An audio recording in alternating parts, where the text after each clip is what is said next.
Was it Mungo Jerry or Rumble Teaser? and most of the time they leave it at that. My people are wonderful. I love my people. We have so much talent in Lincoln, and I don't think people really realize that.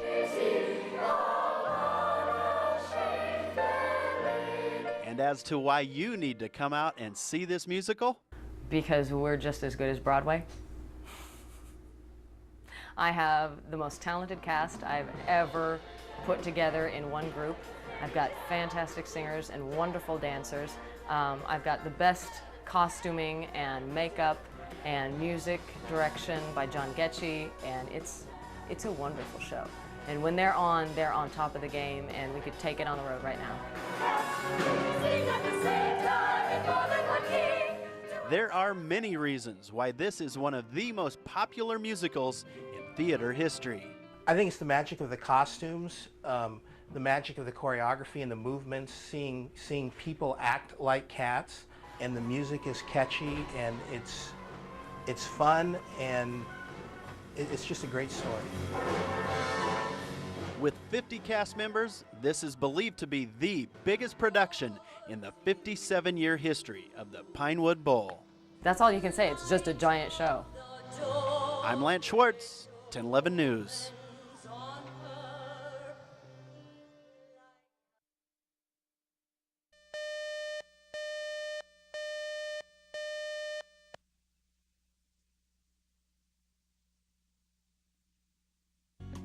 Since 1868, Seward has celebrated Independence Day in a big way every year.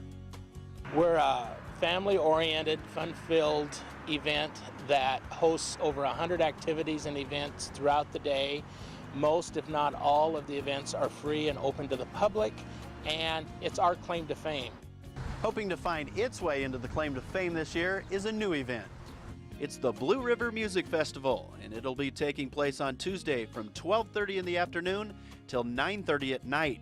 The festival headliner will be the group Honey Tribe, which is fronted by the son of legendary rocker Greg Allman.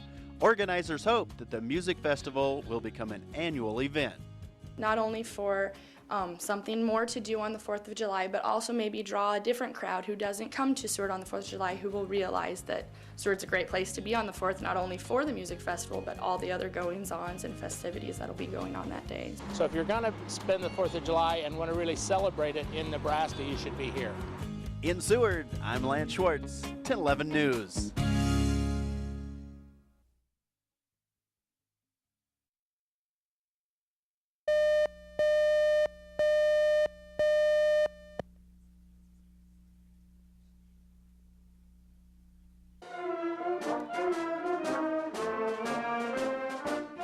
Amidst all of the Independence Day hoopla, a Colorado couple became instant celebration celebrities.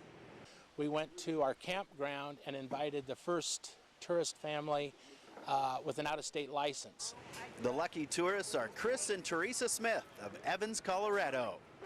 I was very excited. I absolutely love Seward, and I love this whole thing, the whole festival that they do, and so this is a really big honor. You make it? The Smiths are traveling with their niece and nephew and their newly adopted son, Clemente. Well, I think the big thing is this is the first year with our little boy, and you know, it's kind of a neat experience for him as his first time visiting Seward. Show Dad.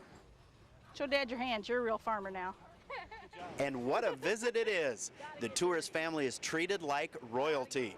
They've been presented free meals, they got to meet the governor, and of course, they got to ride in the parade. I'm a tourist. Being able to experience a small town life.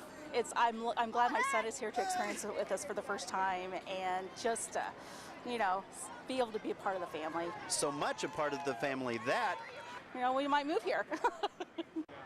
in Seward, I'm Lance Schwartz, 1011 This Morning.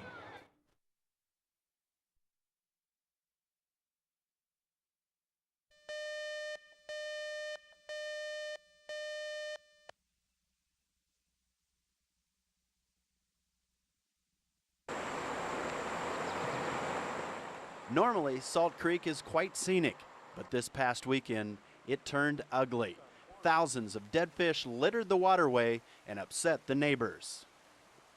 It's very scary because we don't know whether it's a long-term, whether somebody dumped some chemicals in there and it just affected immediately the fish that were there, whether it's a long-term in the soil, whether it's going to be bothering the plants that are growing there, whether it's going to be bothering the other amphibians growing there. All very valid questions. But first, the Department of Environmental Quality is trying to figure out just what was dumped into the creek. We have taken samples from Salt Creek, but it will be some time until we have the results back from that sampling. DEQ investigators think the pollutant may be ammonia. He's done a number of fish kill investigations, and he said when you have ammonia in the water, that what you will see is fish actually trying to jump out of the water. And he saw fish trying to do just that. Most of the victims were common carp and channel catfish. And as far as the effect on Salt Creek, it can be devastating, you know, what exactly the number of fish species that it affected, and we estimate there's thousands of those fish.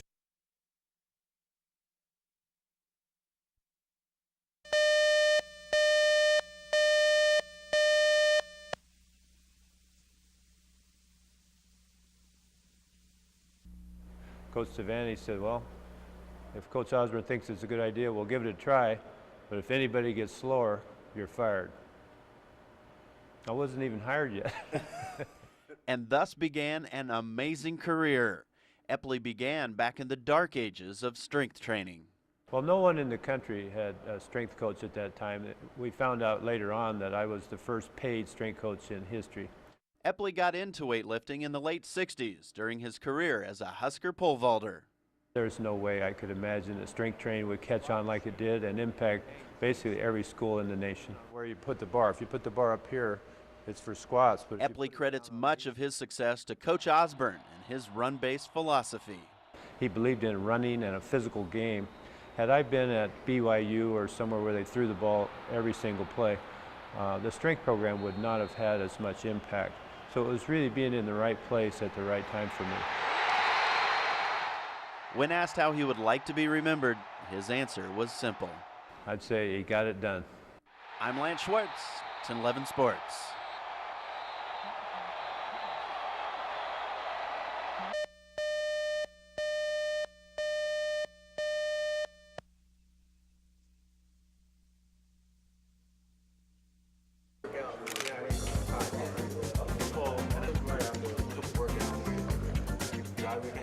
Play one game at a time. It sounds cliche, but I mean that's how you got to do it. I really believe the sky's the limit. The quarterback's a pretty integral part of everything. Our main focus is taking one game at a time.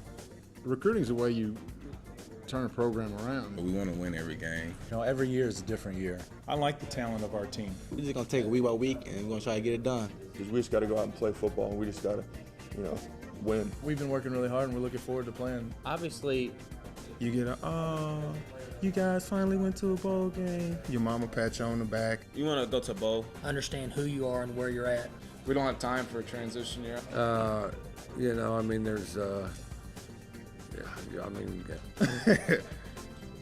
All right, we good. I'm Lance Schwartz, 1011 Sports.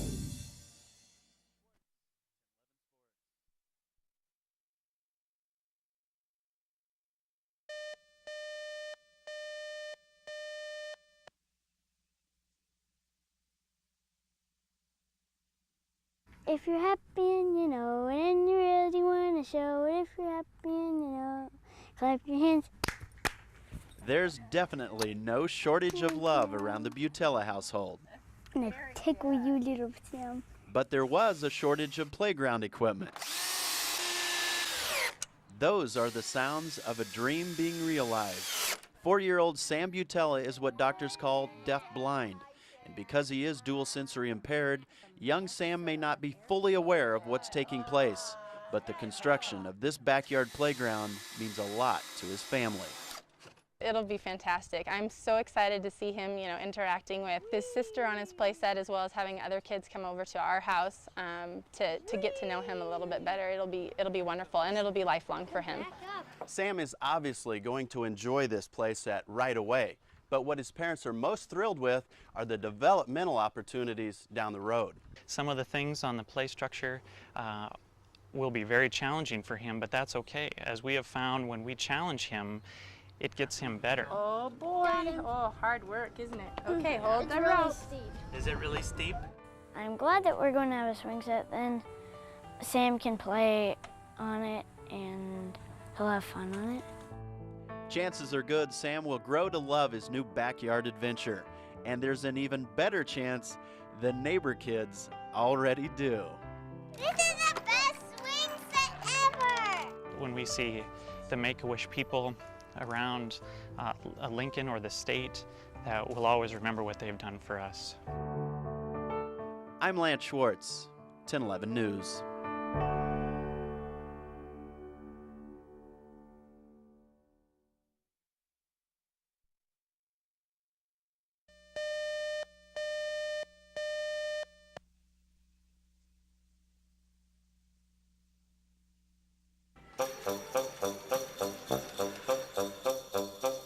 Years ago, Alyssa Sandmeyer watched her first Cinderella video. Ever since then, she's just Cinderella, Cinderella, Cinderella. Alyssa's infatuation caught the attention of Make-A-Wish in Grand Island. They told a Bellevue school about her fascination. Well, there's a very special person here that'd like to say hello to you. And that's how Alyssa became the guest of honor at the school's production of Cinderella. To have a group of students bond through an event like this and have a common goal and to pick our daughter, that's just really special to us. The thoughtful students at St. Matthew's even donated the proceeds of their play to help pay for Alyssa's trip to Orlando. Why are you going to Disney World, hon? Do you know? Because it's my Make-A-Wish, Daddy. It's your Make-A-Wish wish? Yeah. And they said, oh boy, we want to send you to Disney World so you can see Cinderella. And that she did. Make-A-Wish made a really big wish come true. It just means the world to us. She's missed out on so much and she's had so much sadness. This is just going to make all those days fade. We still have a long road ahead of us, but it looks good. And we just keep praying that the Lord would, be with us through the whole thing.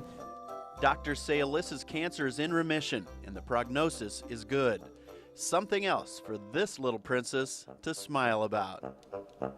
I'm Lance Schwartz, 1011 News.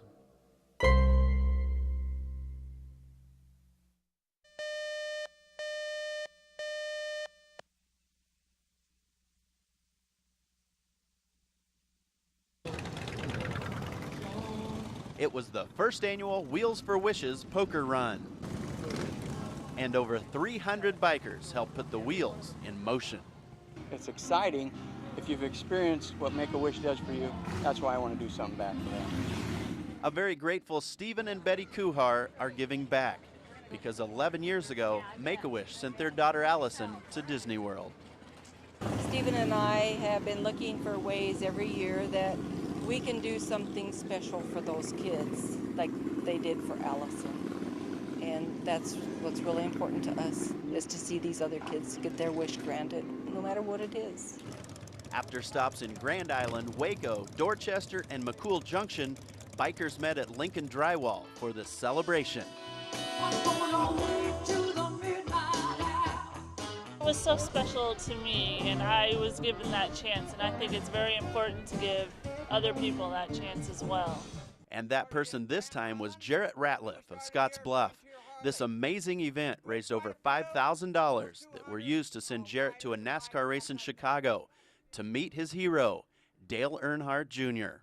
People in their hearts really want to donate, but I want them to feel what it's like to have a child like that. It was something I could have never done for my daughter, take her to where they took her. And so I just want to pay them back. And thanks to Wheels for Wishes 2006, that mission was definitely accomplished. I'm Lance Schwartz, 1011 News.